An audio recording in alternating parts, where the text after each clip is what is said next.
So this session is going to be about stress, and mainly about how to use bodily approaches to manage stress. I'm also going to go into stress in general, and maybe a little bit of mindfulness techniques, because I like that. And other things I found useful as well. And if you have any questions or tips, specific tips you want me to go into, please let me know in the chat. And you can write in the chat anytime. I will go through it a bit later. Okay. So about stress, what I've learned recently is that stress in itself is not necessarily bad. It is a survival response that we have in our body naturally.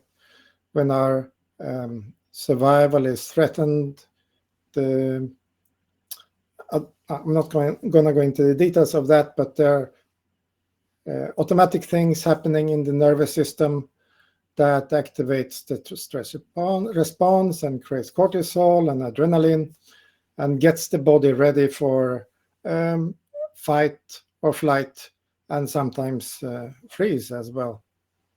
And this is something that we have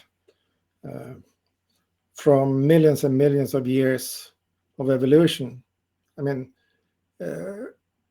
almost all animals have this stress response built into their system, even though it works a little bit differently in different animals. So it's a tool for survival, but nowadays it has gotten a really bad rap because it's causing a lot of health issues for a lot of people, and it's growing, and it's really, really bad. When you check the statistics, it's affecting work life a lot, and of course general health, and it costs society millions, basically. So you would think, oh, stress is really bad, we need to get rid of it. But at the same time, there is an interesting study, maybe many of you have heard about it, where they studied, I think it was 30,000 people, and what impact stress had on them. And they found that it had a negative impact, but there was one group among these 30,000 people where stress had a positive impact. And that was the people that were very stressed, they were highly stressed, but they also had the belief that stress is positive, that is useful for them. So those people, they had actually decreased risk of dying. They had actually 43% less risk of dying than the ones that were not stressed. I think it was like that. They were actually more healthy than the people that were not stressed. So that's quite amazing, I think, that stress can actually not just be beneficial for tackling tasks and be more effective and survive and run away and fight and so on, but it can actually be good for your health. And it all depends on how you think about it. So I think the key thing here is not to see stress as something we need to get rid of, but something we need to use in a positive way and be grateful for. So let's start with a little exercise, visualization exercise, where you think of a past stressful situation, and as you think of it, imagine it as if it's happening right now. And maybe you can feel a stress response when you imagine it, or maybe you remember how the stress response felt in the body when it happened. And just see now if you can see that response, the reaction in your body. See if you can see how that is trying to help you in the situation. It is actually something to be grateful for. And it's trying to help you rise to this challenging situation and deal with it more effectively. Okay, so when you're ready, you can just come back and open your eyes. And if you have any comments about it, please write in the chat if you had any insights about your body's response to stress and how it tried to help you in the situation, or any other insights at all. For me, I felt that the negative experience I had of the stress in the situation that I remembered was mainly about my interpretation about the stress response, what it meant. I had basically thoughts like, oh, this is bad. I'm feeling bad now. This is bad that I feel bad. I'm not going to be able to handle things well, and so on.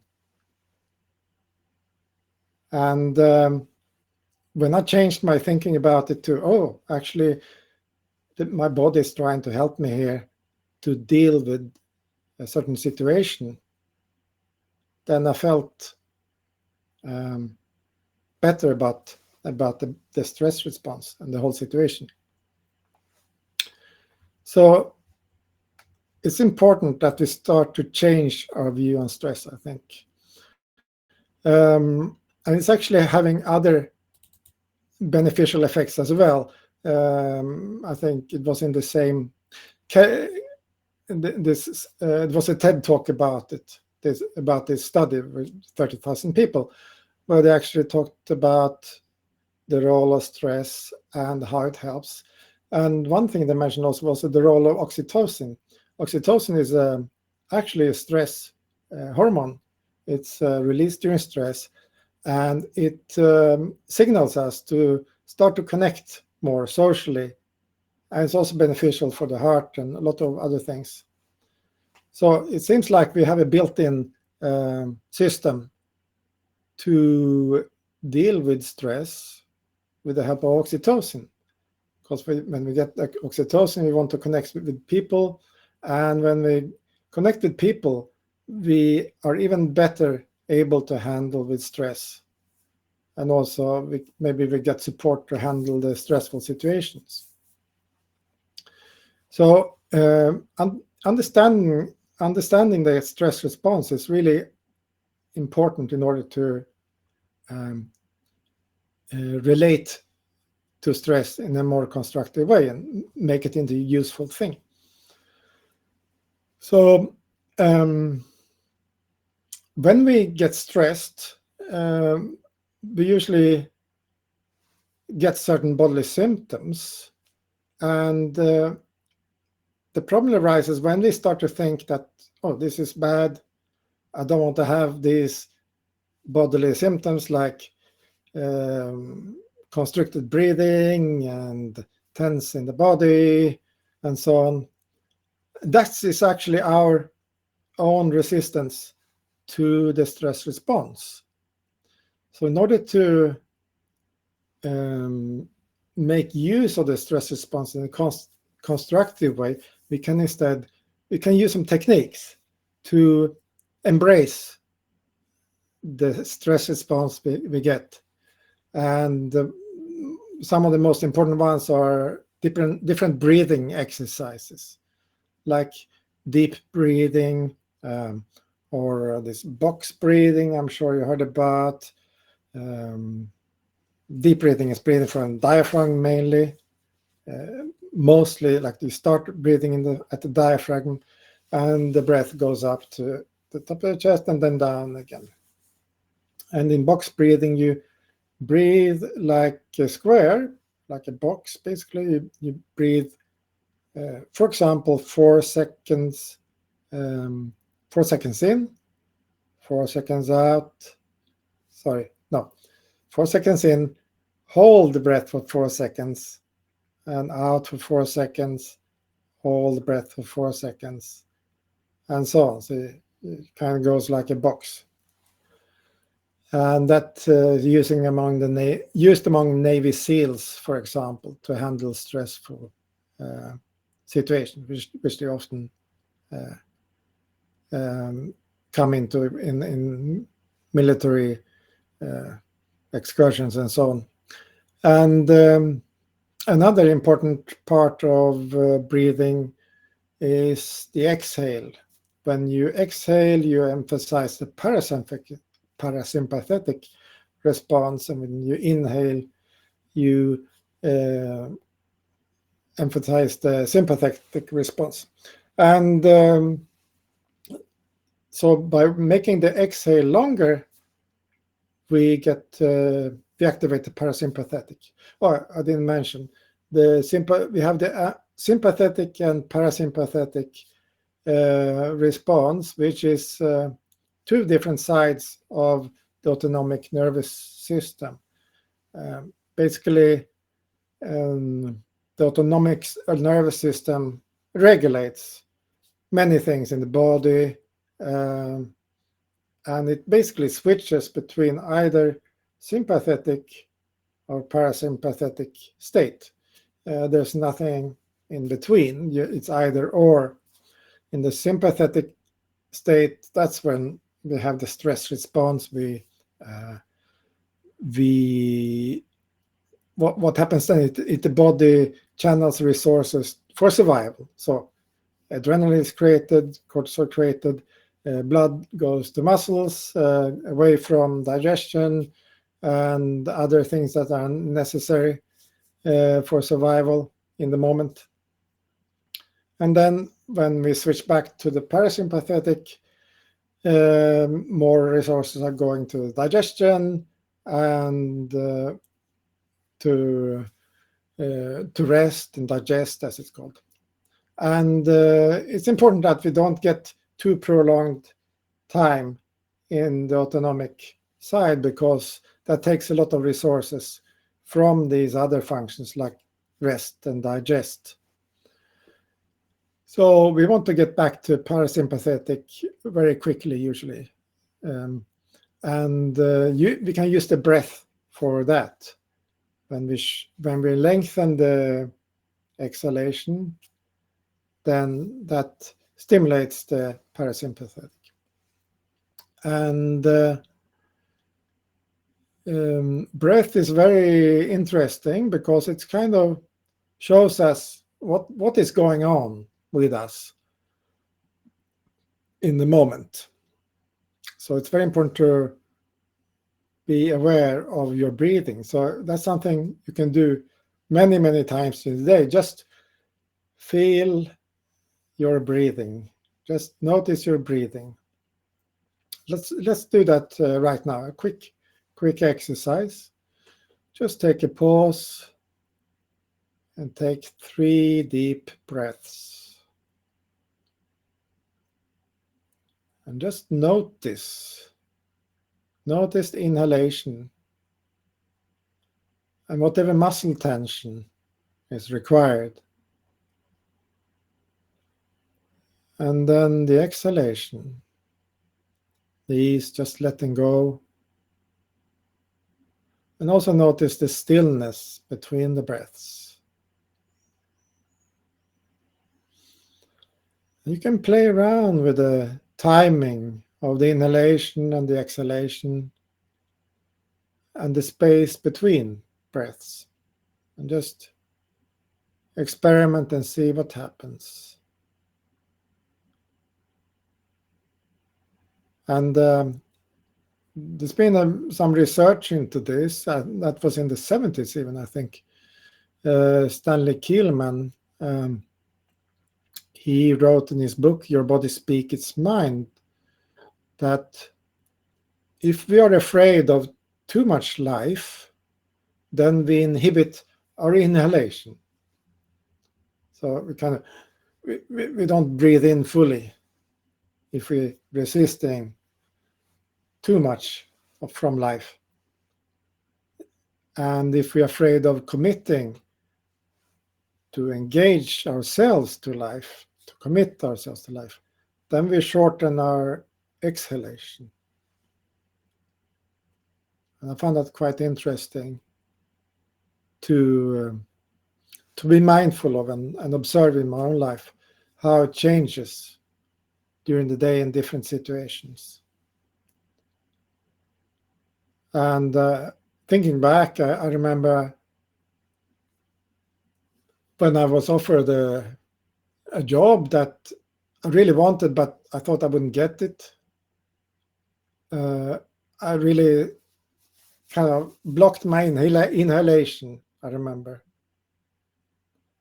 And it wasn't until I kind of allowed myself to breathe fully, and there was emotions coming up. Then after I had done that for a while and almost cried, then I felt I could actually accept this job, this position that I really wanted. So it's important to allow yourself to feel the emotions and cry if you need to. Cry is amazing. When you cry, after you've been crying, usually you get a very full, deep breaths. You can breathe in fully and exhale fully. So just keep that in mind. Just notice your breathing, how it's going during the day, and allow your breathing to become more full. Just breathe in deeply and let go completely on the out breath. And there is actually another interesting breathing exercise, which I think is pretty cool. It's called bullet time breathing, where you can, it's a kind of meditative technique where you don't need to stop what you're doing during the day. You just use it whenever you need to. But it gets you into a more meditative state during the day, and that can actually make you more focused and more productive. But when you do this technique, you actually slow down in a sense. And that's something I would recommend you do in general to deal with stress. It's just to slow down a bit during the day, whatever you're doing. There's actually a new book coming out. It's 7 seconds slower, I think it's called, something like that. The whole book is about you do everything 7 seconds slower, and it's going to reduce your stress in an enormous amount, apparently. But this is like a short exercise you can do, a short technique you can do. You can do it almost anywhere. So bullet time breathing is basically the bullet time from the Matrix movies, where you kind of get shot at and you move slowly, like in slow motion, and you can do all kinds of stuff because everything moves slowly. So how do you do bullet time breathing? It's very easy.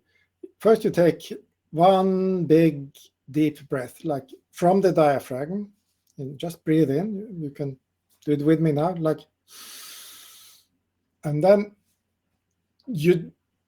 when you breathe in fully, you exhale like with force.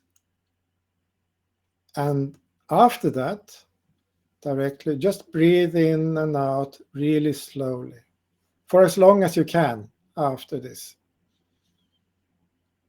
And you don't need to count the time or anything. Just breathe in and out slowly in a comfortable way, as slow as is comfortable. Don't kind of push yourself, because that's just going to get you more stressed. Okay, so after a while, the breathing will come back to its normal pace. That's okay. But as you have this slow breathing, just slow down everything you do as well. So slow down in whatever task you're doing at the moment. So the idea is kind of to synchronize, or not exactly synchronize, but kind of match the pace of your working, or your movements, your behavior, what you're doing, and your talking. Match it with this kind of slowness of the breath. So if you're typing, you type more slowly. If you're walking, you walk a bit more slowly. And just feel this slow breath as you do that. It's quite effective, actually. And it's even more effective than I thought. And you try to maintain this for as long as you can, obviously. But when it stops, it stops. And you can do it as many times as you want during the day. And actually, the more you do it, the more effective it gets. So it's kind of starts getting automatic after a while, and it starts to have even slower breath automatically without thinking about it. And slower breath is amazing. It does a lot of good for you. It slows down the heart rate, lowers blood pressure, and keeps you much calmer. So that's the bullet time breath. And it sounds like a really simple technique, but it has a lot of effects in the body. It makes you more aware of the breathing, and that's one thing, but also it actually influences the vagus nerve directly. So it stimulates the vagus nerve, which, when you stimulate the vagus nerve, it activates the parasympathetic response. So it lowers the heart rate and blood pressure because of that. And this also reduces the stress levels. Then it has a more long-term effect as well. It actually sends back the signal to the whole nervous system to become more relaxed, and to the lungs that there's no threat around, and you can breathe more relaxed. So you start breathing more relaxed because of this exercise again. So it's kind of, you get into kind of a good feedback circle.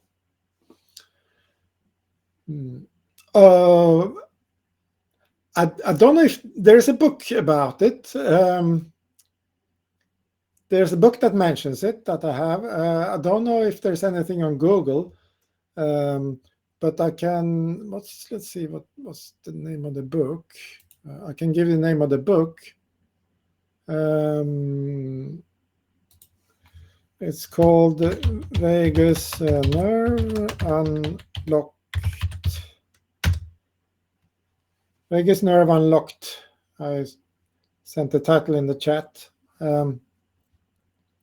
I found it a quite interesting book. It hasn't gotten very good reviews, but I think it has quite interesting techniques. So it's something you can look up. It has a lot of vagus nerve exercises, and as you know, there is a lot of vagus nerve exercises you can do. You can find them all on YouTube or Google. I have some favorites, vagus nerve exercises. For example, gargling. I like gargling. Gargling is really nice to do as a part of your daily routine because it's really easy to incorporate in your daily routine. Once you get it kind of into your routine, you don't forget about doing it. And that's one of the most important things with doing vagus nerve exercise and other exercises for to stimulate the parasympathetic system, is to be consistent. You want to do these exercises every day. So, for example, gargling, I started pretty recently, but I haven't forgotten once since I started. Actually, whenever I brush my teeth, directly after I brush my teeth, I gargle. I just go. And so the brushing teeth becomes a trigger for me to do the gargling. It's like something, oh, I just brushed my teeth, I must do the gargling now. It becomes like a reminder. And when you start a new habit, new routine, that's the most important thing, is to have a trigger for when to do it. Otherwise, it doesn't get done. Without a trigger, there's no habit. So try to, whatever vagus nerve exercises or any other exercises you do, try to connect it to a trigger, something that you do every day at a certain time, and you create this sentence for yourself. Oh, directly after I brush my teeth, for example, I will gargle or hum or sing or shake or whatever. When there are different things you can do. Yeah, humming. Humming is another favorite of mine, because that's also something I can do almost any time when I'm alone or with someone that knows I'm a bit strange. Then I can do humming, and humming is amazing because it also stimulates the vagus nerve, and it has a lot of other benefits as well. When you hum, I'll show you in a minute how to do it if you don't know. When you hum, not only because of vibration, especially in the throat area, it stimulates the vagus nerve, which kind of goes here a lot. And when you hum, also because of the shaking in the sinuses, a lot of nitric oxide is created. I think it increases the amount of nitric oxide in the sinuses by several 100% or something. It was something crazy. And nitric oxide is also really, really good for us. It's good for the immune system. It's good for the blood flow. A lot of things. So, and it actually opens up my sinuses, the nitric oxide, and it helps me with my sinus problems. So it's really great thing. And when you hum, you basically want to get as much vibration in the head as possible. So I usually hum with my mouth closed. So I go like,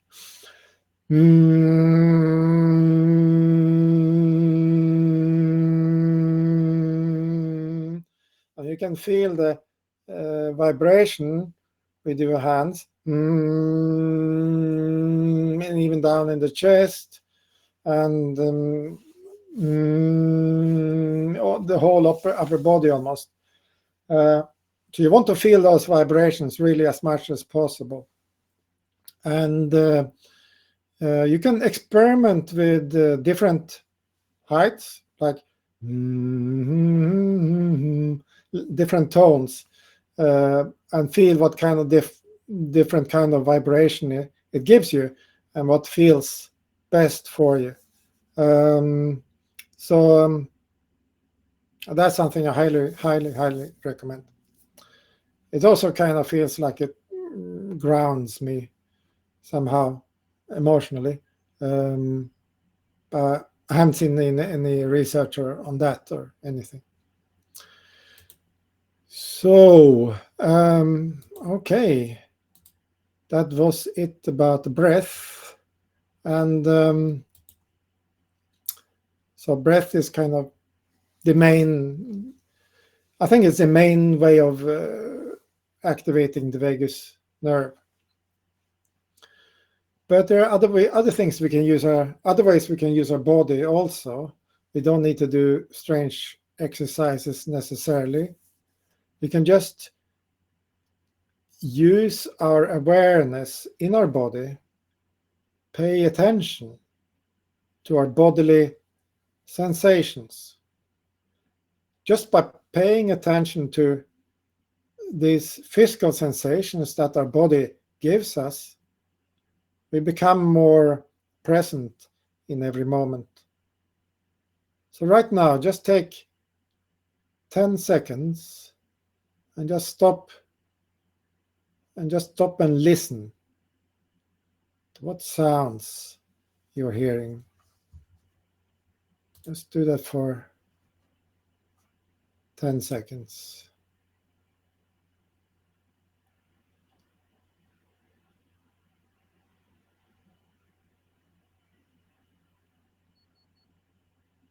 That's cool. Right. And now just for 10 seconds, next 10 seconds, just look around. And just look and just see, without interpreting or categorizing things, just use your eyes like sensory input. Just look around what you're seeing for 10 seconds.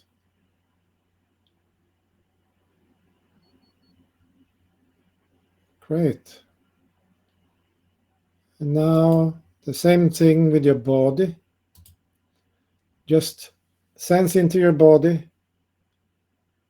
What do you feel in your body? For 10 seconds, just sense sensations, physical sensations. Don't need to categorize them or interpret them. Great. Cool. And how was that? Do you feel more present?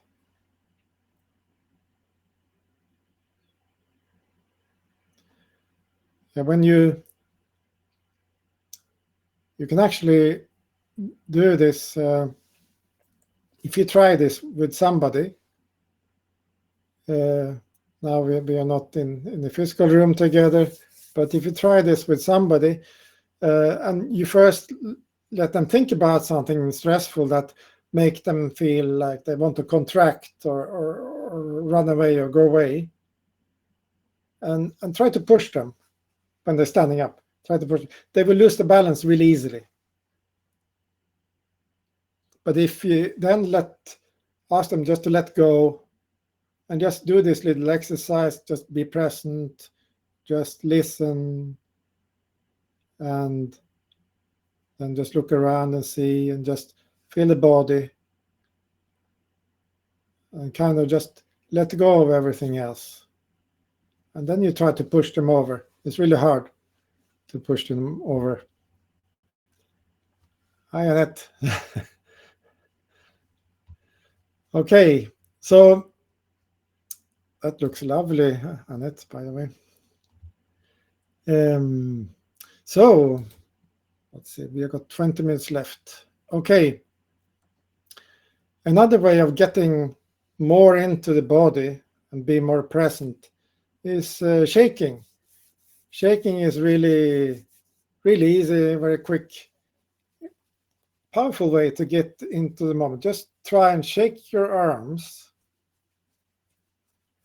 And immediately when you do that, you start to feel like a loosening of your joints. And as you feel this loosening of your joints, it's almost like your thoughts and emotion also gets more loose. And it's even better if you do it with the whole body, of course, if you can. But even just the arms, it's going to be useful to loosen the body and loosen your thoughts and emotions. So, wow. And now we are a bit loose, we can go into the next exercise, which is about posture, because how we hold our body influences a lot of things. It influences how we feel, our hormones, and for example, smiling, it changes the blood flow to the brain in such a way that when we smile, then the blood flow is changed so that it actually cools down the brain. And when the brain becomes more cool, it actually creates more positive thoughts. So a warm or hot brain creates more negative thoughts. A cool brain creates more negative thoughts. Actually, that's one of the reasons I got this thing. You're gonna laugh. It's it's like a gel cap. It's made of gel, and you can put it in the fridge to cool it down, and it cools down your brain. It's also good against migraines and sinus problems. But you actually feel the effect when you have it on for a bit. You feel like, ooh, feels nice. I feel more happy. And I also discovered another way of using this. It's kind of cooling in itself, even without it being in the fridge. It's really nice. As many of you know, the vagus nerve goes on the side of the neck here. So if you put this here, it actually cools the vagus nerve. It activates it that way.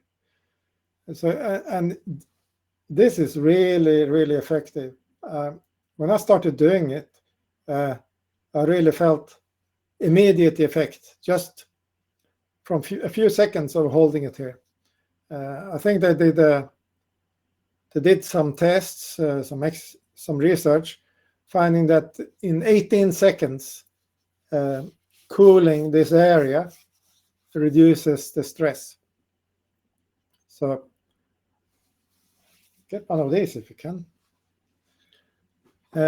I got it on Temu. It's really nice. Okay, so posture we were talking about. So when we smile, we cool down the brain. So just smile. And we can also take a moment right now and just put ourselves in a posture that expresses joy and excitement. For example, usually the eyes open wide when you feel excited and joyful, and maybe you want to say a word. You can try that right now if you can, like yes, or like when you succeeded or you get something, some really great news, and you get excited and joyful, and you can bounce a little with your body. You can pump with your hands or do something, and most of all, smile. And just notice what happens when you do that. You feel different. It's actually because there are things happening in the brain and with the hormones. Actually, testosterone increases if you put yourself in a confident posture. So that's a very powerful thing to do. And do we have any questions? No questions. Okay, so very powerful thing to do with the body.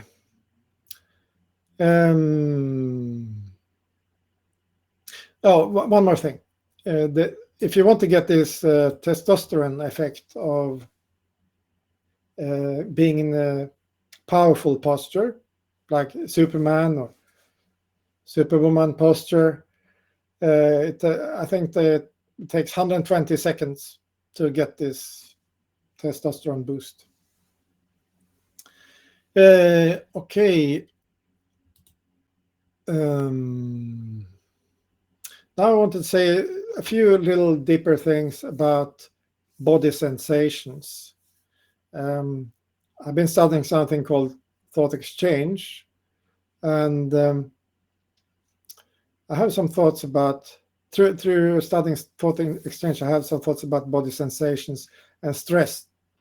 When we are feeling stressed, it means that we have certain body sensations. It's mainly the sympathetic nervous system activating the body in different ways, and we feel it in our body.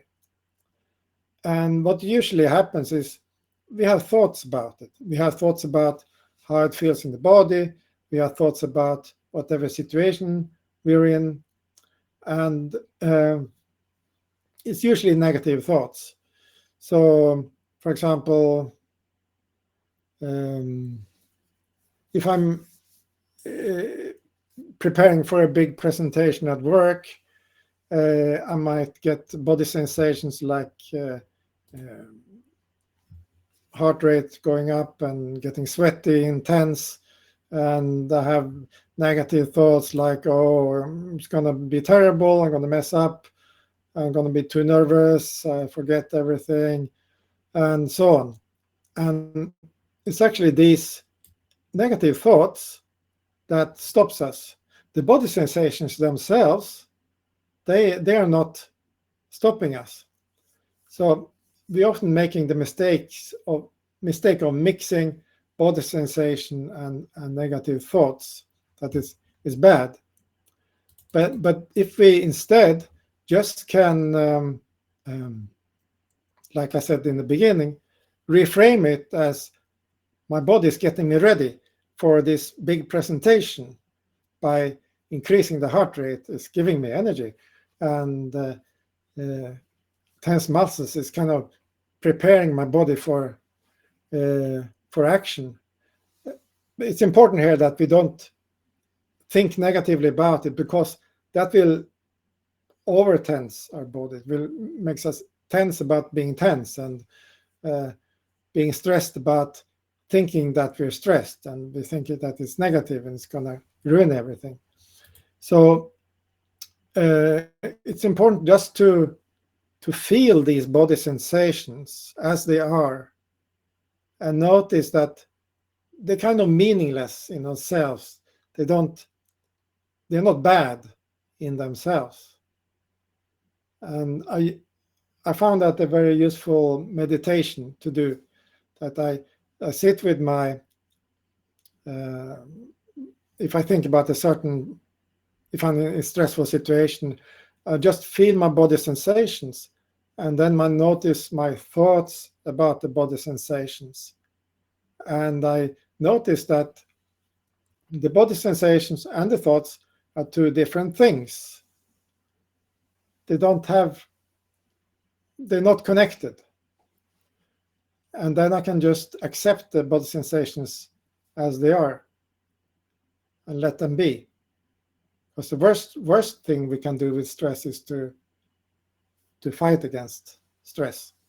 It's just will get us into more trouble.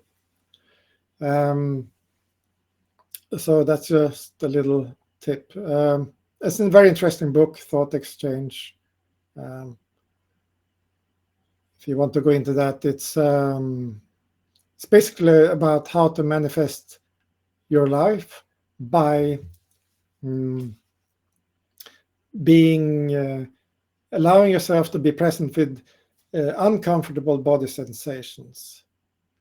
Because when you can be present with these difficult body sensations, then it's a bit complicated to explain everything, but then basically you can start to think things that you couldn't before, and you will be able to start to manifest things in your life that you were not able to do before. Maybe I'll give another webinar about that another time. Okay, so we're coming towards the end. So just a few more points also. I talked about oxytocin, that when we experience stress, we get more oxytocin. So it's important that you actually use that oxytocin to connect with others, because that will build your resilience against stress and cultivate connection with others.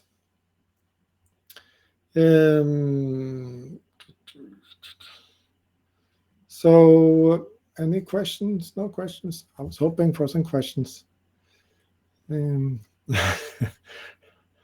Okay, so scanning the body, feeling the senses, shaking, tensing the muscles and relaxing them again. They're all amazing body-based techniques to develop resilience and being naturally able to deal with stress in a constructive way. And also, whenever we're in a stressful situation, try to move your attention from the thoughts to actually the body sensations without putting meaning on the sensations. Just feel them as they are. And that can help manage stress really effectively. Okay, so maybe I'll just give some little tips of other things I tried. Oh yeah. Supplements. I'm quite into supplements. I'm not a nutritionist, or I'm not a doctor. So whatever you do with my tips during this webinar is your responsibility, and the effects of it is also your responsibility. I don't take any responsibility for this, including supplements that I mentioned here. I think there are several supplements that, for me, help a lot with stress, as I'm quite stress sensitive. And of course, the usual ones like magnesium is very, very useful. There are different kinds of magnesium that are useful for different things. Like magnesium glycinate is very good for sleep. And I find magnesium malate pretty good during the day, because it doesn't cause any digestive problems. Magnesium citrate is probably the most effective of the really cheap ones, but magnesium citrate can give you some stomach troubles if you take big doses. It's a bit individual also. Not everyone gets problems with that. Then there's the popular magnesium oil. A lot of people say it's really great, magnesium oil. I don't feel much of a calming effect from it, actually. I don't think that much is taking up through the skin. So my favorite at the moment is magnesium malate, magnesium glycinate. And magnesium glycinate contains glycine, which in itself is also really good for sleep. It regulates your circadian rhythm. And talking about sleep, of course, I haven't said anything about sleep. It's really important for stress. You need to have good sleep. And it's really tricky if you get into problems with sleep because of stress, because if you don't get enough sleep, then you get more easily stressed, and then you get less sleep, and so on. So you get into bad feedback loop. So it's really important to get sleep handled. You can use supplements, meditation before bed. There are different things you can do before bed. Before you go to bed, you can put your legs up against the wall, and that actually helps you to calm down. You kind of sit next to the wall with the legs parallel to the wall, and then you kind of just lift the legs up so they're 90 degrees up while you're lying on the floor or on your bed. and that's really relaxing. It's good for circulation in the legs as well. It's very relaxing. Another really good thing before sleep, to sleep well, that's not a supplement, it's the Shakti mat. I think it's like a fakir, not fakir. Yeah, like spikes that you lie on, that press on, slightly painful on your back, and that can be really, really relaxing if it's not too painful. Supplements for sleep. Melatonin I found really, really good. Some people don't find it so good. Melatonin is, on that every day. That's cool. Melatonin is really, really good, and it has a lot of other benefits as well. Very, very powerful antioxidant, for example. Okay, for stress, supplements I found useful is ashwagandha, of course. It's very good against anxiety. And lately I've been using gotu kola. I actually like gotu kola more than ashwagandha now. It's really, really good against anxiety. It's amazing. Gotu kola. Very, very relaxing. Very nice. And it's really good for blood circulation, a lot of other things as well, and memory, dementia, prevent dementia, and so on. Let's see. Oh, yeah, of course. Yerba mate. The Argentinian, or actually it's originally from Paraguay. It's a drink. It contains caffeine, but it doesn't make you jittery unless you drink too much of it. But it has amazing health benefits. It reduces stress, as you know, coffee doesn't really reduce. Well, it reduces stress in some aspects, but generally caffeine is not good for stress. It's usually pretty bad for stress. But yerba mate has really scientifically proven very positive effects on stress and stress resistance. It improves sleep, it improves digestion, and most of all, it improves mood. It really, really gives you much better mood. If I wake up really grumpy or like I don't have energy, I don't want to do anything, depressed and so on, if I have a cup of yerba mate, usually within 15 minutes, half an hour, sometimes even with the first sip, I feel so much better. It's really amazing stuff. And it's completely harmless. People, even children, drink it in Argentina. And it seems like nobody's got digestive problems in Argentina if they have drunk yerba mate their whole life. So amazing stuff. Check it out. There's even research showing that if you drink yerba mate, then it will negate your bad diet. If you eat like junk food, it will cancel that out. I don't know how true that is. It sounds amazing, but there's some research on it.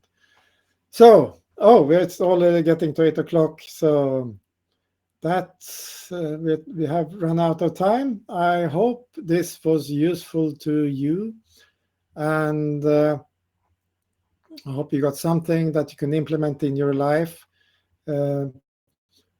Most of all, I would like to encourage you to find something you can change, something you can improve on in your life, and do every day, and try to include it in your routine after something that you do anyway every day, like brushing your teeth. And because it's especially useful to do these things every day when it comes to stress management. Especially these vagus nerve exercises, breathing exercises, they get more and more powerful the longer you do it, like over time. So I hope that was useful. Please send me any comments to me via Facebook or email or whatever. I'd like to hear your feedback, and I hope to see you again soon.